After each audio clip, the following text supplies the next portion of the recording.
because here's the original poster. In the book, she says, this is the poster I immediately posted. Kidnapped. No, it's not. No, it's not. People in Aruba know. People in Aruba know.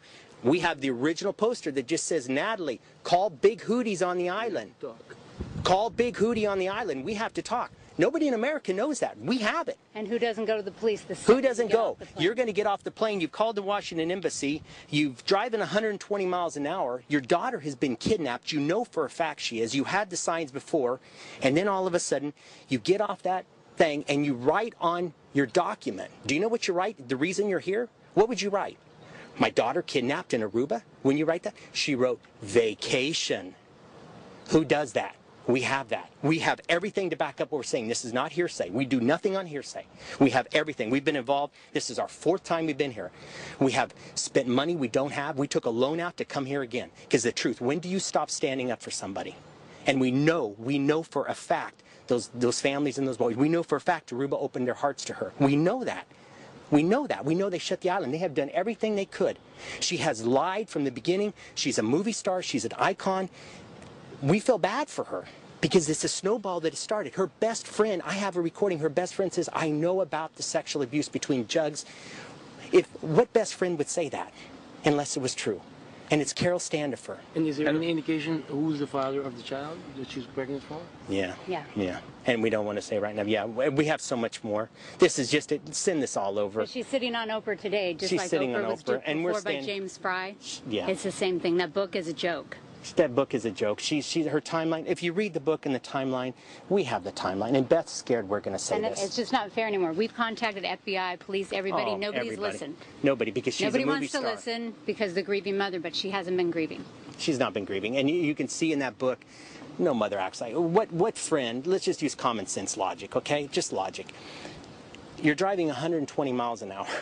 What 2 people in the car is going to let a mother whose daughters just let you drive and take my life in your hands? Who's going to do that? What cop in America is going to let you drive 85 miles an hour? That doesn't make sense. None of this stuff. And the thing is it's not that it just doesn't make sense.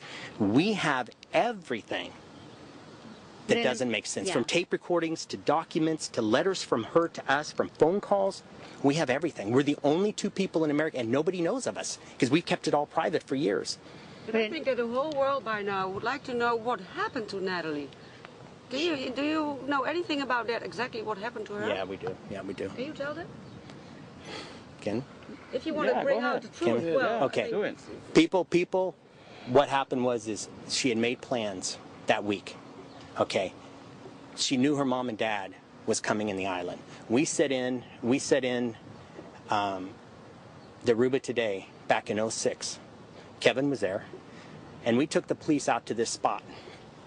We took the police out there, and they didn't believe us, and we said, please, we'll take you out there. We took them with no map. We took them right to the spot to where this area, and they sit there and they went, oh, no. We went out there, and they dropped their tongues. They said, this is not normal. They called Dennis Jacobs and said, get the dogs out here at 6 o'clock the next morning. You remember that, Kevin? Mm. It never happened, okay? We knew that she had hooked up with some people, and we have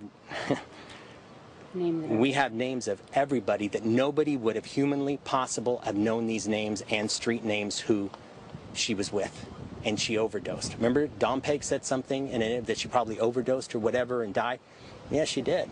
But we have names of everybody that nobody would know. That'd be like you telling me, tell me names of people in my area right now, and their street names and their real names. Could you do it?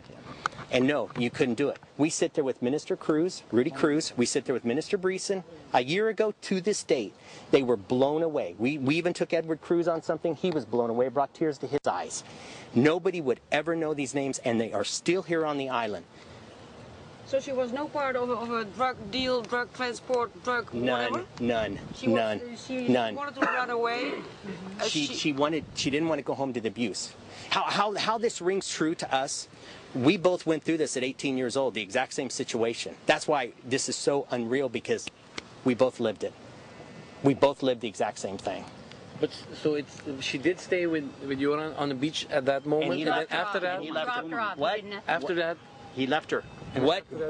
After that, what? She was befriended by She was befriended, and we know who she was befriended by, and a few people, and they hit her out for a while. Then it got to the point, it got to be a little sticky.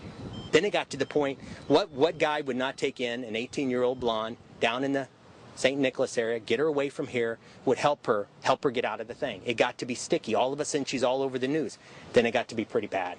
But she wasn't in a bad shape at that moment because she walked back. No, Not at that fine. moment. Not at that moment. Yaron, what 17-year-old boy, common sense, can pull off an international mystery?